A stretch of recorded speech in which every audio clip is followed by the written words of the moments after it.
지난 화요일에는 갑작스럽게 어머니를 하나님의 품에 보낸 그런 가정의 위로 예배를 드리고 왔습니다.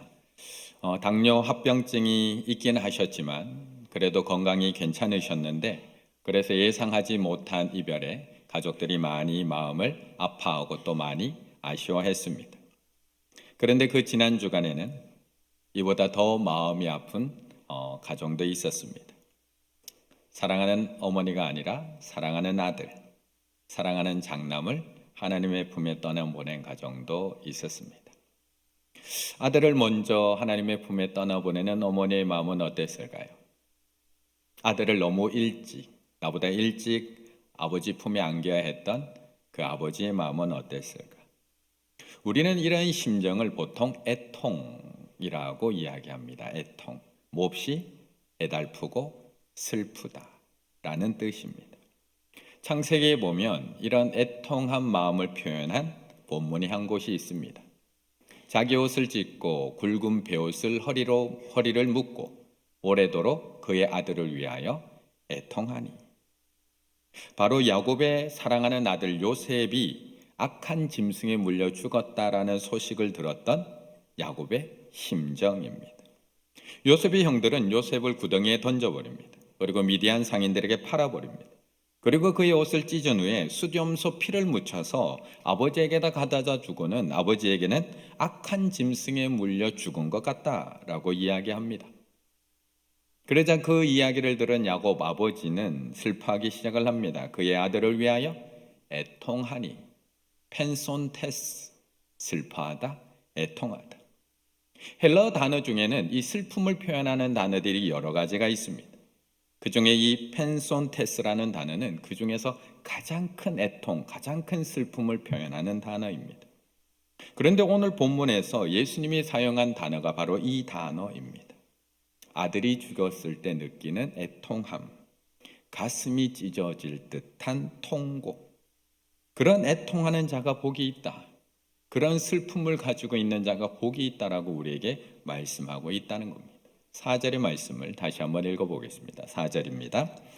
애통하는 자는 복이 있나니 그들이 위로를 받을 것이미요. 아멘. 사실 누가 이런 애통을 원할까요? 누가 아들이 죽은 것과 같은 아픔, 그런 슬픔을 경험하고 싶을까요? 아무도 애통을 원하지 않습니다. 아니, 애통 정도가 아니라도 작은 슬픔, 작은 아픔도 우리는 마주하고 싶지 않습니다. 여기 오신 분들 중에 애통을 원하시는 분이 있으신가요? 나는 애통하고 싶다. 저도 원하지 않습니다. 우리는 애통 원하지 않습니다. 우리는 기쁨을 원하고 즐거움을 원하고 행복을 원하며 살아갈 뿐입니다. 그래서 예수님도 이런 우리들을 향해서 이렇게 지적하신 적도 있습니다. 이르되 우리가 너희를 위하여 피를 불어도 너희가 춤추지 않고 우리가 슬피 울어도 너희가 가슴을 치지 아니하였다. 슬퍼하지 않는다는 겁니다. 이 시대가. 이혜령 박사가 쓴 책에 보면 그런데 요즘은 초상집에 가도 곡소리는커녕 눈물 한 방울 구경할 수가 없다. 장례식장에 가도 우는 것은 오히려 조문하러 온 늙은 그 죽은 사람의 친구들이지 죽은 이의 가족들은 울지를 않는다. 을의 눈물바다가 되었던 학교 졸업식장 썰렁하기 이를 데 없다. 밀가루 뿌리고 눈물이 없는 정도가 아니라 밀가루를 뿌리고 옷을 찢는 듯 폭력 사태가 나서 신문 사회면을 장식하곤 한다. 사람들은 울지도 않지만 눈물 흘리는 것 자체를 부끄러워하며 살아가고 있다. 연인과 헤어져도 쿨하게 헤어져야 한다고 생각하는 것이 요즘 사람들의 태도이다. 이 모든 것들이 눈물이 사라진 시대를 이야기하고 있다. 우리는 안 그런가요? 우리도 슬픔보다 기쁨을 원합니다.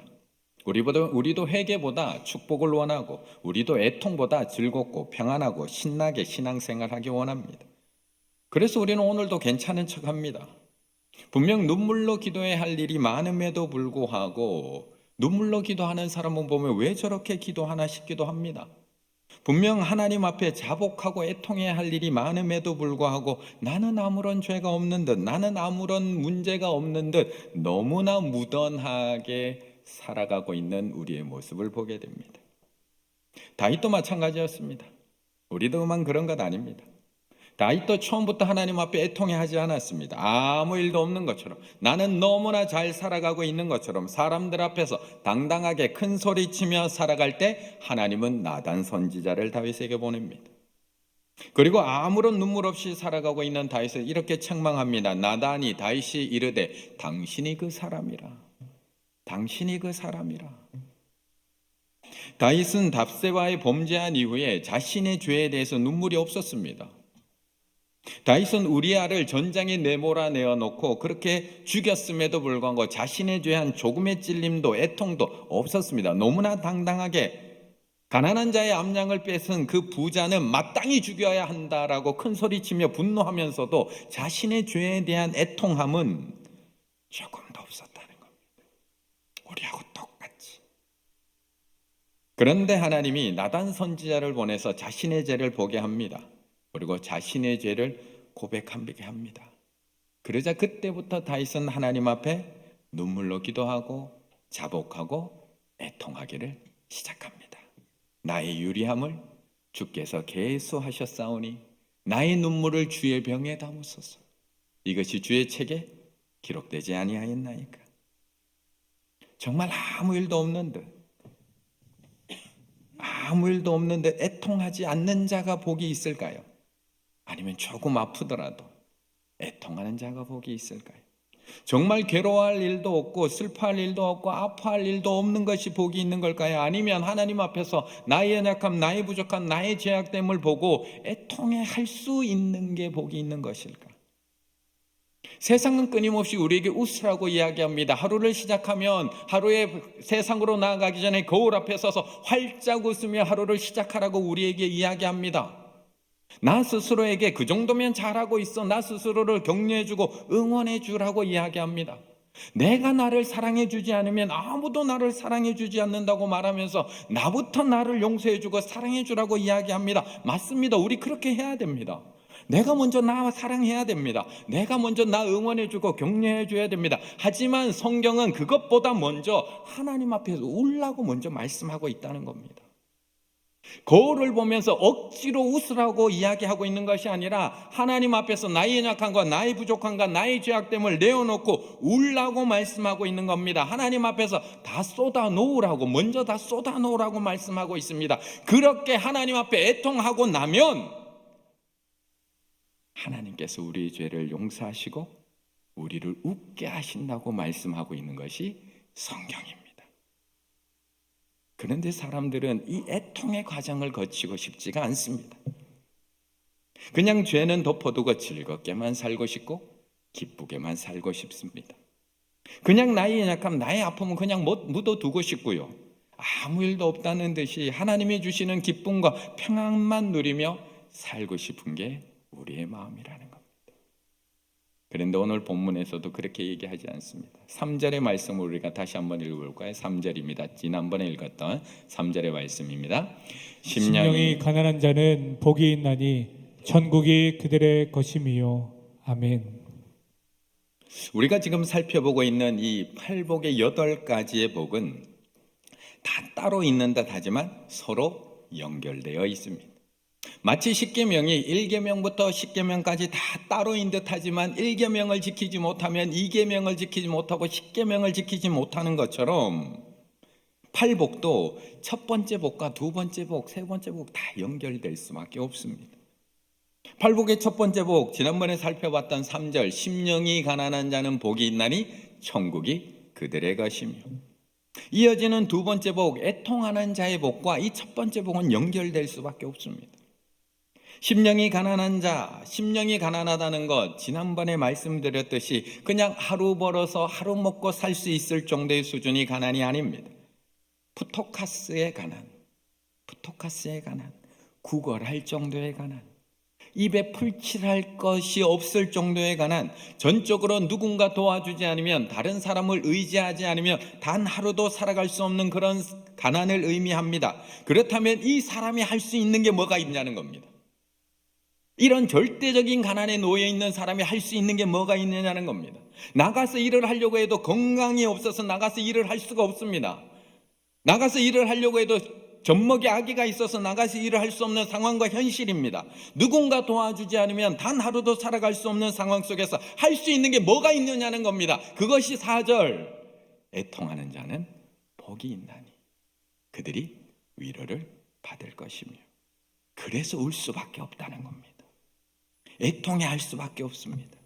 나는 지금 아무것도 할 수 없기에 하나님 앞에서 애통해할 수밖에 없습니다. 지금 내가 할 수 있는 것이 아무것도 없다는 것을 알기에 옷을 찢으며 울 수밖에 없는 겁니다. 우리 성도님들은 살다 보면 이런 경우가 없으신가요? 우리 성도님들은. 이것은 단순히 지금 나의 삶의 환경과 나의 상황만을 두고 말씀하고 있는 것이 아닙니다. 나는 분명 하나님의 말씀을 알고 있습니다. 나는 분명 하나님이 내게 어떻게 살기를 원하시는지를 알고 있습니다. 그런데 나의 의지만으로 그게 잘 되질 않습니다. 나는 정말 지난주 주신 그 말씀처럼 살고 싶습니다.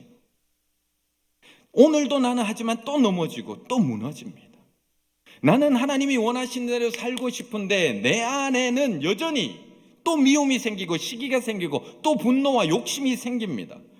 하나님을 향하고자 하는 나의 마음과 내 안에서 일어나는 죄성 사이에 매일매일 흔들리고 넘어지는 나를 보면서 나는 아무것도 할 수 없는 존재이구나.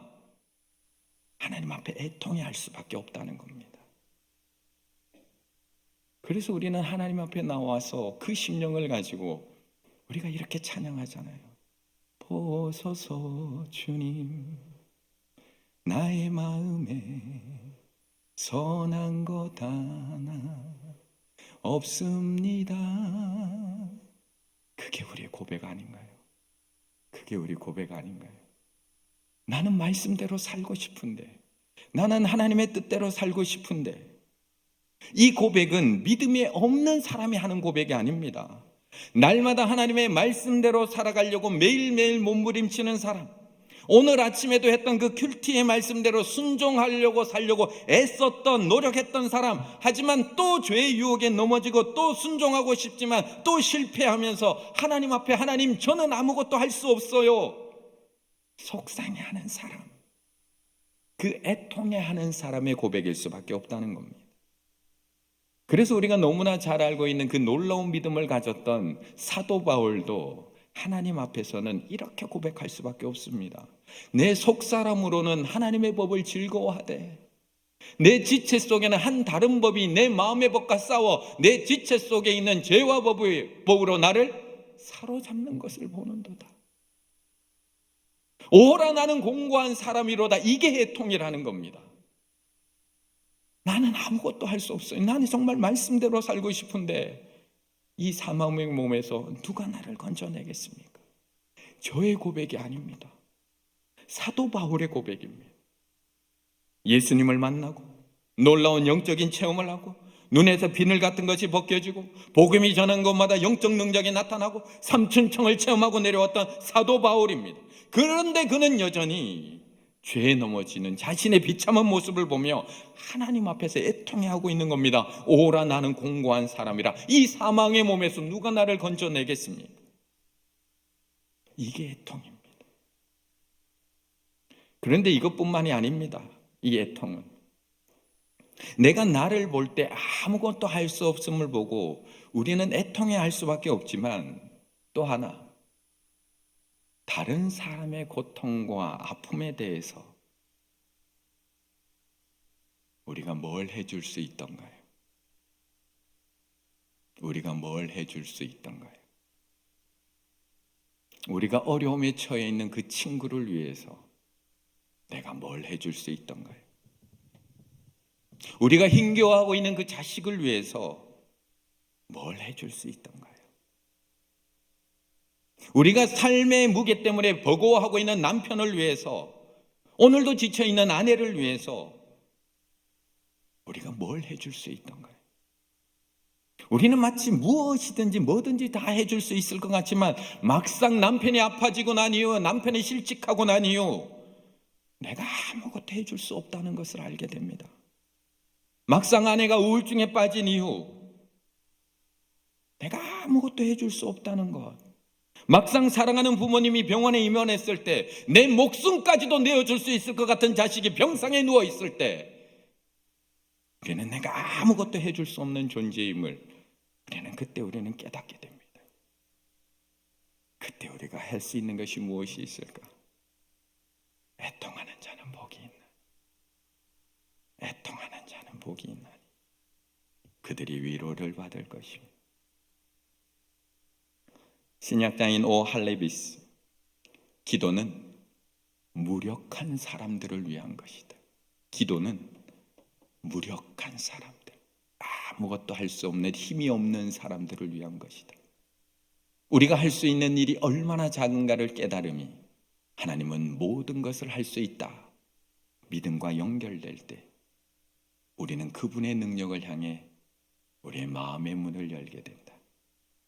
주님, 주께서 제 자신과 자녀의 삶에서 나오는 모든 부르짖음과 매일의 문제 속에서 저를 만나주시니 감사드립니다. 왜냐하면 이 무력함이, 아무것도 할 수 없음이 저를 주님께로 이끌기 때문입니다. 제가 주님을 부를 때 주님께서 거기 계시다는 사실을 저는 믿길 원합니다. 예수님의 이름으로 기도드립니다. 아멘. 무력한 사람, 아무것도 할 수 없다는 것을 알고 있는 사람, 그 사람이 하나님 앞에 울며 애통할 수밖에 없습니다. 이 문제를 가지고 하나님 앞에 엎드릴 수밖에 없습니다. 나의 애통이 도리어 하나님을 붙드는 그 은혜의 시간이 된다는 것을 알게 됩니다. 하나님은 우리가 늘 애통해하며 살아가는 것을 원하지는 않으십니다. 하나님은 우리가 늘 저 십자가의 슬픔에 사로잡혀 있기를 원하지는 않으십니다. 하나님은 저 십자가를 통해 부활의 하나님을 붙들기 원하시고, 약함을 통해 전능하신 하나님을 붙들기 원하시고, 애통함을 통해 건지시고 높이시는 하나님을 붙드시길 원하신다는 겁니다. 그래서 야고보서에서도 우리에게 이렇게 말씀을 합니다. 슬퍼하며 애통하며 울지어다. 슬퍼하며 애통하며 울지어다. 너희 웃음을 애통으로, 너희 즐거움을 근신으로 바꿀지어다. 주 앞에서 낮추라. 그리하면 주께서 너희를 높이시리라. 애통에 머물기 원하시진 않습니다. 하지만 그 애통함으로 하나님을 붙들 때 그 하나님이 그 사람을 웃게 만들고 그 사람을 높이겠다고 말씀하고 있는 겁니다. 십자가를 통과하지 않는 부활이 없듯이, 회개를 통과하지 않는 용서가 없듯이, 애통을 통과하지 않는 높임과 참된 기쁨은 없다는 겁니다. 그래서 우리는 오늘도 하나님 앞에서 또 애통해야 됩니다. 나의 무력함을 고백하고 하나님께 애통함으로 나아가야 합니다. 나는 아무것도 할 수 없는 자임을 고백하며 눈물로 전능하신 하나님을 붙들어야 합니다.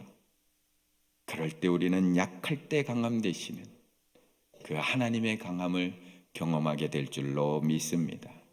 4절의 말씀을 한번 더 읽겠습니다. 4절입니다. 애통하는 자는 복이 있나니 그들이 위로를 받을 것임이요. 아멘. 그렇다면 애통하는 자, 매일매일 눈물을 흘리며 하나님을 붙들어야 하는 사람이 복이 있는 걸까요? 아니면 매일매일 웃을 일만 있는 사람, 매일매일 형통한 사람, 잘 되는 일만 있는 사람, 하나님 안 붙들어도 얼마든지 잘 살 수 있는 사람이 복 있는 사람일까요? 우리는 꽃길만 걷고 싶습니다. 웃을 일만 남았으면 좋겠습니다. 이제 좀 그만 울었으면 좋겠습니다. 이제 좀 그만 울고 좀 좋은 일, 행복한 일만 있었으면 좋겠습니다. 저희 어머니가 맨날 하셨던 말씀입니다. 가족 중에 이제 좀 아픈 사람도 없고, 구역 식구들 중에 이제 좀 힘든 사람도 없고, 자식들은 좀 다 잘 됐으면 좋겠고, 물질적으로나 건강적으로나 가정적으로나 이제 좀 모든 일들이 잘 되기만 했으면 좋겠습니다.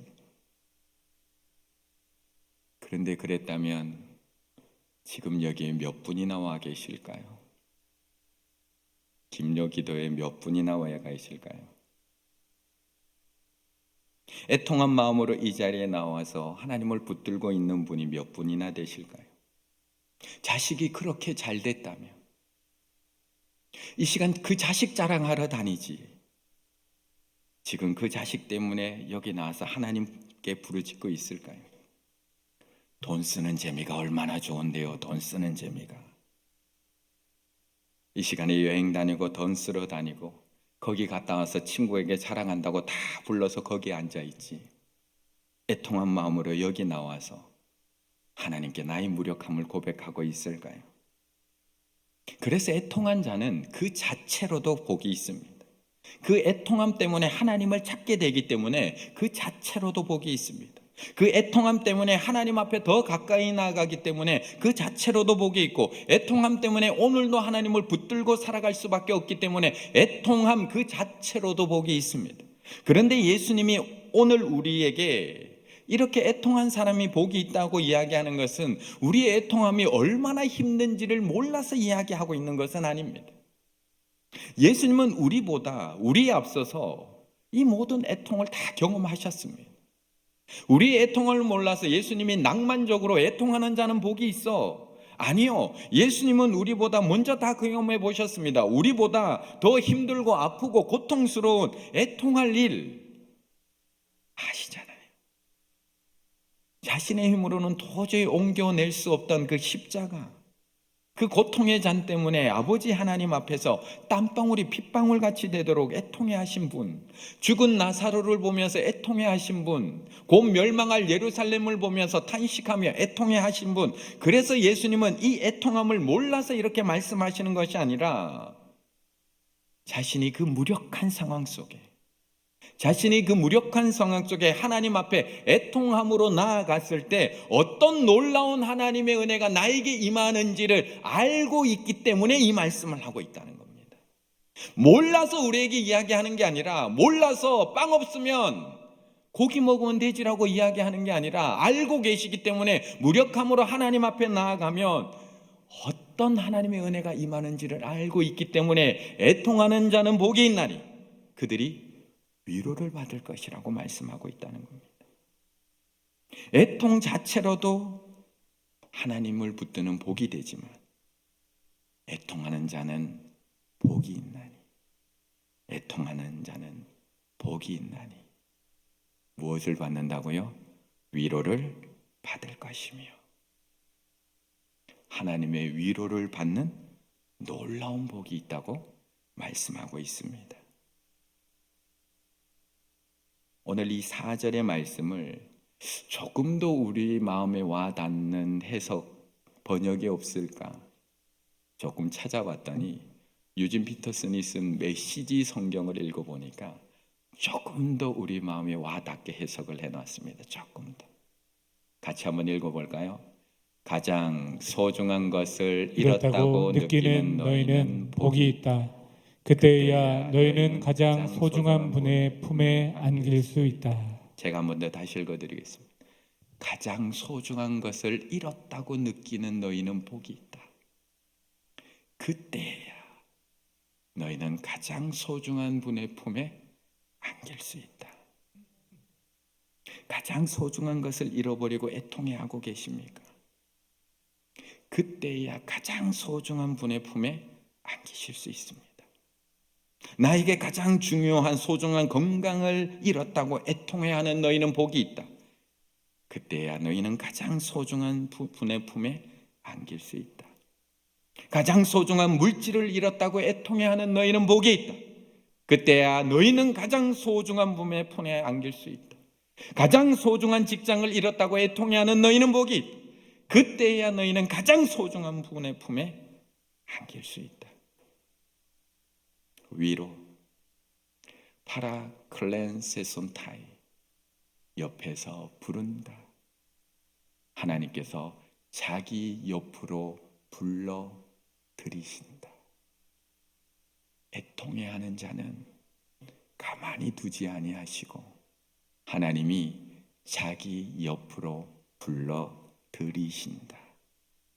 하나님은 세상을 이처럼 사랑하십니다. 그런데 그 가운데 가장 먼저 누가 눈에 밟힐까요? 하나님은 하나님의 백성 모두를 사랑하십니다. 그런데 그 가운데 어느 자녀가 가장 마음이 쓰일까요? 하나님은 충일교회 성도들 모두를 사랑하십니다. 하지만 그 가운데 어느 자녀를 자신의 옆자리로 불러서 토닥토닥 쓰다듬어 주실까요? 에브라임은 나의 사랑하는 아들, 기뻐하는 자식이 아니냐. 내가 그를 책망하여 말할 때 깊이 생각하노라. 그러므로 그를 위하여 내 창자가 들끓으니 내가 반드시 그를 불쌍히 여기리라. 다 사랑합니다. 하지만 책망받고 있는 에브라임을 보면서 창자가 끊어지고 그를 불쌍히 여기십니다. 이것이 여호와의 말씀입니다. 오늘 어떤 심정으로 이 자리에 나오셨습니까? 어떤 아픔, 어떤 슬픔을 가지고 어떤 애통한 마음을 가지고 여기에 나오셨습니까? 이제 좀 힘든 일 좀 그만했으면 좋겠는데 하나님은 나한테 왜 이러시는 걸까? 이제 좀 편안할 만한데 왜 또 이 어려움을 주시는 걸까? 또 그 애통함을 가지고 이 자리에 나오셨습니까? 이제 좀 행복하게 살았으면 좋겠는데 이만큼 고생했으면 됐잖아요. 하나님 이만큼 이제 좀 웃고 살면 안 되나요? 저는 그런데 또 갑작스러운 일로 또 그 애통하는 마음을 가지고 이 자리에 나오셨습니까? 아니면 내 힘으로는 어찌할 수 없는 일, 다른 사람의 아픔을 바라보면서 그 사람을 도와줄 수 없어 애통한 마음으로 이 자리에 나오셨습니까? 연로하신 부모님, 내가 대신 아파드리고 싶은데 내 힘으로는 아무것도 할 수 없어서 그 애통함을 가지고 이 자리에 나오셨습니까?